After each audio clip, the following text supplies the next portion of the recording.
something just happened in the Pacific that has put the entire region on high alert. For the very first time, China sent its aircraft carriers, the Liaoning, out on Farsi combat drills at the same time, in the same general area. This wasn't just some routine patrol close to home. This was a clear, coordinated, and complex operation that pushed hundreds of miles into the deep blue waters of the Western Pacific. They sailed into areas long considered the strategic backyard of the United States and its allies. This historic deployment is way more than a simple show of force. It's a direct challenge to decades of American naval dominance in the region. Seeing two Chinese carrier strike groups operating there simultaneously changes the game for every nation from Tokyo to Washington, D.C. So, let's break down what just happened, why it matters so much, and what it signals for the future of the Pacific. To really get why this is such a big deal, you have to understand what these ships are, and why operating two of them together is a massive leap for China's Navy. The Liaoning and the Shandong are China's first two aircraft carriers. The Liaoning, which started its life as a shell of a ship purchased from Ukraine, was China's training wheel. It's where the People's Liberation Army Navy, or PLAN, figured out the incredibly difficult business of launching and landing jets on a moving runway at sea. The Shandong is their first carrier built entirely at home, a slightly improved version of the Liaoning. For years, we've watched them take cautious, incremental steps, sending one carrier out at a time to learn the ropes, but operating two carriers at once. That's a whole different ballgame. The complexity goes up exponentially. You have to coordinate two separate floating air bases, each with its own fleet of jets, helicopters, and a protective screen of destroyers and frigates. It's not just about having two ships. It's about making them work together as one integrated weapon. The ability to do this means China can now launch more sorties, control a much larger piece of the ocean, and project power in a way they never could before.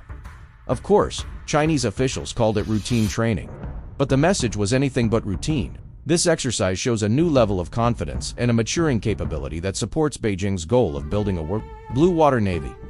This wasn't just practice anymore. This was a performance, with the whole world watching. So what did this unprecedented operation actually look like on the map? When you trace the movements of the two carrier groups, you can see a carefully planned and strategically significant mission.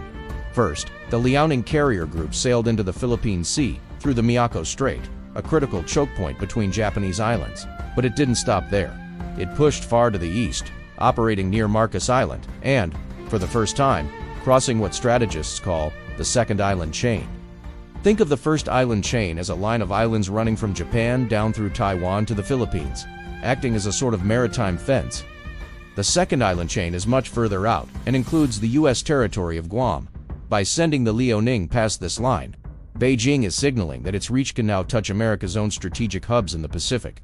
While that was happening, the Shandong carrier group took a different route. It entered the Pacific through the Bashi Strait, which separates Taiwan from the Philippines, and conducted flight operations south of Japan. Between them, reports from Chinese state media claimed the two carrier groups conducted around 1,120 takeoffs and landings of jets and helicopters. These weren't just joyrides. They were drills, simulating reconnaissance, defense, and tactical flights, day and night, under combat conditions. The strategic message here has multiple layers. For Taiwan, it's a powerful tool of intimidation, showing China can approach from different directions to enforce a blockade. For Japan, which scrambled its own jets in response, it's a direct security challenge. The drills took place in Japan's exclusive economic zone, and at one point, a Chinese J-15 fighter flew dangerously close to a Japanese reconnaissance plane, leading to a formal protest from Tokyo. And for the United States, this is all about the regional military balance. By proving they can pull off a complex dual-carrier operation this far from home, China is making its anti-access area denial, or AE, to add, strategy much more credible. That strategy is designed to make it too risky for the U.S. Navy to get close to China's coast, especially during a crisis over Taiwan. Pushing powerful naval forces past those island chains is a clear statement that China no longer sees them as barriers, but as frontiers to be crossed. This deployment isn't just a single event. It signals a new reality.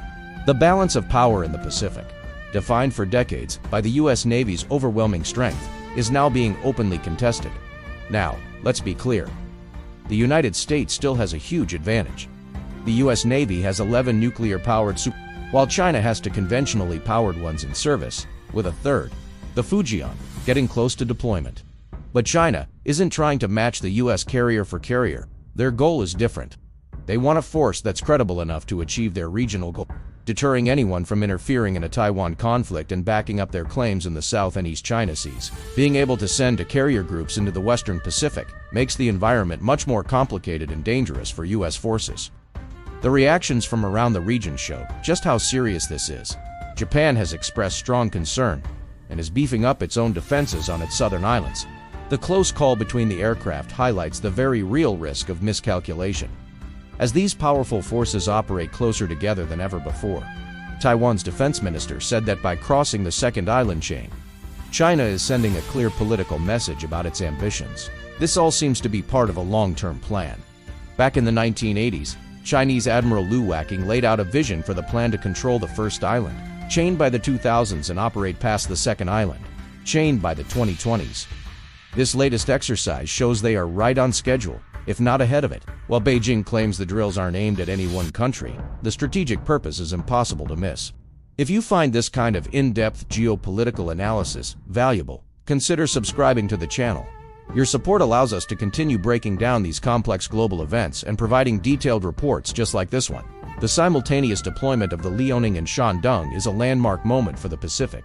What we've just witnessed is China's military shifting from a force focused on defending its own coast to one that can project sustained power deep into the ocean. This isn't just about two ships sailing together. It's about the complex systems, the coordination, and the strategic will to challenge the established order. This single operation has pushed the boundaries of China's naval reach further than ever before. The era when the Western Pacific was an uncontested space for the U.S. Navy is over. The big question now is, as China continues to build its naval power and normalize these far-sea deployments, how will the United States and its allies adapt to keep the peace in an increasingly crowded